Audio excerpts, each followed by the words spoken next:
जय माता दी मित्रों, बड़ों को प्रणाम और छोटों को प्यार। प्रत्येक एकादशी का अपना एक महत्व होता है। हर माह में 2 एकादशी पड़ती हैं और साल में 24। हालांकि प्रत्येक वर्ष अधिक मास होने के कारण 2 एकादशी जुड़कर ये कुल 26 हो जाती हैं और हर एकादशी बेहद खास होती है। एक एकादशी तिथि शुक्ल पक्ष में आती है और दूसरी कृष्ण पक्ष में आती है। शास्त्रों में इस दिन को पुण्यदायी माना गया है। कहा जाता है कि इस दिन व्रत रखने से जीवन के कई संकट टल जाते हैं और कई परेशानियों से निजात मिलती है। अगर आप दान और पुण्य करते हैं तो आपको जीवन में कभी आर्थिक रूप से परेशान नहीं होना पड़ता है। एकादशी तिथि भगवान विष्णु की पूजा को समर्पित है। एकादशी तिथि को व्रत रखकर विधि विधान से भगवान विष्णु की पूजा अर्चना की जाती है। ज्येष्ठ माह में वर्ष की सबसे कठिन माने जाने वाली निर्जला एकादशी का व्रत रखा जाता है। यह व्रत ज्येष्ठ माह के शुक्ल पक्ष की एकादशी को रखा जाता है। मान्यता है कि पांडव भाइयों में से भीम ने ज्येष्ठ माह के शुक्ल पक्ष की एकादशी को बगैर जल ग्रहण किए एकादशी का व्रत किया था। इस व्रत को करने के कारण भीम को मोक्ष और लंबी आयु का वरदान प्राप्त हुआ था। निर्जला एकादशी को एकादशी व्रतों में विशेष माना जाता है और इसे वर्ष भर के एकादशी व्रत के बराबर माना जाता है। मान्यता है कि इस एकादशी का व्रत धारण कर अपनी यथाशक्ति के अनुसार अन्न, जल, वस्त्र, आसन, जूता, छतरी, पंखी तथा फल आदि का दान करना चाहिए। इस दिन जल कलश का दान करने वाले श्रद्धालुओं को वर्ष भर की एकादशियों का फल प्राप्त होता है। इस एकादशी का व्रत करने से अन्य एकादशियों पर अन्न खाने का दोष छूट जाता है तथा संपूर्ण एकादशियों के पुण्य का लाभ भी मिलता है। श्रद्धा पूर्वक जो इस एकादशी का व्रत करता है वह समस्त पापों से मुक्त होकर अविनाशी पद प्राप्त करता है। इस दिन पूजा विधि: प्रातःकाल उठकर देवी देवताओं का स्मरण कर निर्जला एकादशी वाले दिन की शुरुआत करनी चाहिए। व्रत के दिन स्नान के बाद मंदिर व पूजा घर की अच्छे से सफाई करें। इसके बाद पूजा की चौकी पर पीले रंग का वस्त्र बिछाकर भगवान विष्णु और देवी लक्ष्मी को स्थापित करें और विधि विधान से इनकी पूजा करें। भगवान विष्णु के प्रिय पीले रंग और फूल चढ़ाएं। इसके पश्चात भगवान का ध्यान करते हुए ओम नमो भगवते वासुदेवाय का जाप करें। इस दिन भक्ति भाव से कथा सुनना और भगवान का कीर्तन करना चाहिए। इस व्रत में एकादशी तिथि के सूर्योदय से अगले दिन द्वादशी तिथि के सूर्योदय तक जल और भोजन ग्रहण नहीं किया जाता है। इस दिन व्रती को चाहिए कि वह जल से कलश को भरे व सफेद वस्त्र को उस पर ढककर रखे और उस पर चीनी तथा दक्षिणा रखकर ब्राह्मण को दान दे। साल 2024 में निर्जला एकादशी का व्रत 18 जून दिन मंगलवार को रखा जाएगा। एकादशी तिथि प्रारंभ होगी 17 जून को सुबह 4:43 पर। एकादशी तिथि समाप्त होगी 18 जून को सुबह 6:24 पर और व्रत का पारण 19 जून दिन बुधवार को किया जाएगा। निर्जला एकादशी की व्रत कथा: जब सर्वज्ञ वेदव्यास जी ने पांडवों को चारों पुरुषार्थ, धर्म, अर्थ, काम और मोक्ष देने वाले एकादशी व्रत का संकल्प कराया था, तब युधिष्ठिर ने कहा, जनार्दन, ज्येष्ठ मास के शुक्ल पक्ष में जो एकादशी पड़ती है, कृपया कर उसका वर्णन कीजिए। भगवान श्री कृष्ण ने कहा, हे राजन, इसका वर्णन परम धर्मात्मा सत्यवती नंदन व्यास जी करेंगे, क्योंकि ये संपूर्ण शास्त्रों के तत्वज्ञ और वेद वेदांगों के पारंगत विद्वान हैं। तब वेद व्यास जी कहने लगे, कृष्ण पक्ष और शुक्ल पक्ष दोनों पक्षों की एकादशी में अन्न खाना वर्जित है। द्वादशी के दिन स्नान करके पवित्र हों और फूलों से भगवान केशव की पूजा करें। फिर नित्य कर्म समाप्त करने के पश्चात पहले ब्राह्मणों को भोजन देकर अंत में स्वयं भोजन करें। यह सुनकर भीमसेन बोले, परम बुद्धिमान पितामह, मेरी उत्तम बात सुनिए। राजा युधिष्ठिर, माता कुंती, द्रौपदी, अर्जुन, नकुल और सहदेव ये एकादशी को कभी भोजन नहीं करते तथा मुझे भी हमेशा यही कहते हैं कि भीमसेन, एकादशी को तुम भी ना खाया करो। परंतु मैं उन लोगों से यही कहता हूँ कि मुझसे भूख नहीं सही जाएगी। भीमसेन की बात सुनकर व्यास जी ने कहा, यदि तुम नरक को दूषित समझते हो और तुम्हें स्वर्ग लोक की प्राप्ति अभिष्ट है और तो दोनों पक्षों की एकादशियों के दिन भोजन नहीं करना चाहिए। भीमसेन बोले, महाबुद्धिमान पितामह, मैं आपके सामने सच कहता हूँ, मुझसे एक बार भोजन करके भी व्रत नहीं किया जा सकता, तो फिर उपवास करके मैं कैसे रह सकता हूँ? मेरे उदर में वृक नामक अग्नि सदा प्रज्वलित रहती है, अतः जब मैं बहुत अधिक खाता हूँ, तभी यह शांत होती है।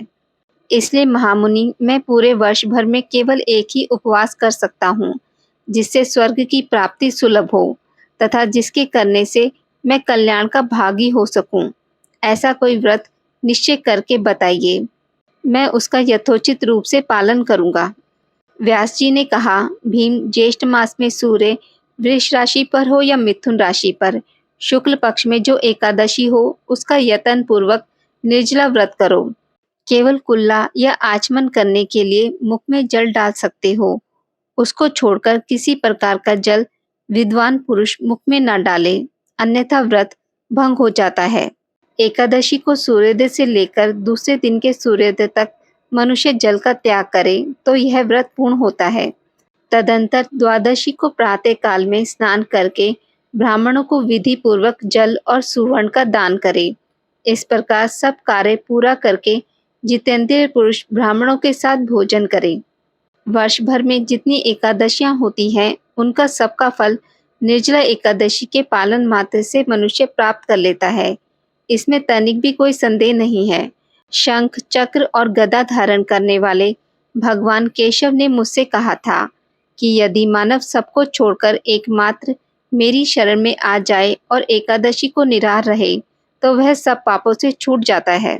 एकादशी व्रत करने वाले पुरुष के पास विशालकाय, विकराल आकृति और काले रंग वाले दंड पाशधारी भयंकर यमदूत नहीं जाते। अंतकाल में पीतांबरधारी, सौम्य स्वभाव वाले, हाथ में सुदर्शन धारण करने वाले और मन के समान वेगशाली विष्णुदूत आखिर इस वैष्णव पुरुष को भगवान विष्णु के धाम ले जाते हैं। अतः निर्जला एकादशी को पूर्ण यत्न करके उपवास और श्री हरि का पूजन करो। स्त्री हो या पुरुष, यदि उसने मेरु पर्वत के बराबर भी महान पाप किया हो, तो वह भी इस एकादशी व्रत के प्रभाव से भस्म हो जाता है। जो मनुष्य इस दिन जल के नियम का पालन करता है, वह पुण्य का भागी होता है। उसे एक एक प्रहर में कोटि कोटि स्वर्ण मुद्रा दान करने का फल प्राप्त होता सुना गया है। मनुष्य निर्जला एकादशी के दिन स्नान, दान, जप, होम आदि जो कुछ भी करता है, वह सब अक्षय होता है। यह भगवान श्री कृष्ण का कथन है। निर्जला एकादशी को विधि पूर्वक उत्तम रीति से उपवास करके मानव वैष्णव पद को प्राप्त कर लेता है। जो मनुष्य एकादशी के दिन अन्न खाता है, वह पाप का भोजन करता है। इस लोक में वह चंडाल के समान है और मरने पर दुर्गति को प्राप्त होता है। जो ज्येष्ठ के शुक्ल पक्ष में एकादशी को उपवास करके दान करेंगे, वे परम पद को प्राप्त होंगे। जिन्होंने एकादशी का उपवास किया है, वे ब्रह्मत्यारे, शराबी तथा गुरुद्रोही होने पर भी सब पातकों से मुक्त हो जाते हैं। कुंती नंदन, निर्जला एकादशी के दिन श्रद्धालु स्त्री पुरुष के लिए जो विशेष दान और कर्तव्य विहित है, उन्हें सुनो। उस दिन जल में शयन करने वाले भगवान विष्णु का पूजन और जलमय धेनु का दान करना चाहिए, अथवा प्रत्यक्ष धेनु या घृतमय धेनु का दान उचित है। पर्याप्त दक्षिणा और भांति भांति के मिष्ठानों द्वारा यत्न पूर्वक ब्राह्मणों को संतुष्ट करना चाहिए। ऐसा करने से ब्राह्मण अवश्य संतुष्ट होते हैं और उनके संतुष्ट होने पर श्री हरि मोक्ष प्रदान करते हैं। जिन्होंने शम, दम और दान में प्रवृत्त हो श्री हरि की पूजा और रात्रि में जागरण करते हुए निर्जला एकादशी का व्रत किया है, उन्होंने अपने साथ ही बीती हुई 100 पीढ़ियों और आने वाली 100 पीढ़ियों को भगवान वासुदेव के परम धाम में पहुंचा दिया है। निर्जला एकादशी के दिन अन्न, वस्त्र, गो, जल, शैया, सुंदर आसन, कमंडलू तथा छाता दान करने चाहिए। जो श्रेष्ठ तथा सुपात्र ब्राह्मण को जूता दान करता है, वह सोने के विमान पर बैठकर स्वर्गलोक में प्रतिष्ठित होता है। जो इस एकादशी की महिमा को भक्ति पूर्वक सुनता अथवा उसका वर्णन करता है, वह स्वर्गलोक में जाता है। चतुर्दशी युक्त अमावस्या को सूर्य ग्रहण के समय श्राद्ध करके मनुष्य जिस फल को प्राप्त करता है, वही फल इसके श्रवण से भी प्राप्त होता है। पहले दंत धावक करके यह नियम लेना चाहिए कि मैं भगवान केशव की प्रसन्नता के लिए एकादशी व्रत को निराहार रहकर आचमन के सिवा दूसरे जल का भी त्याग करूंगा। द्वादशी को देवेश्वर भगवान विष्णु का पूजन करना चाहिए।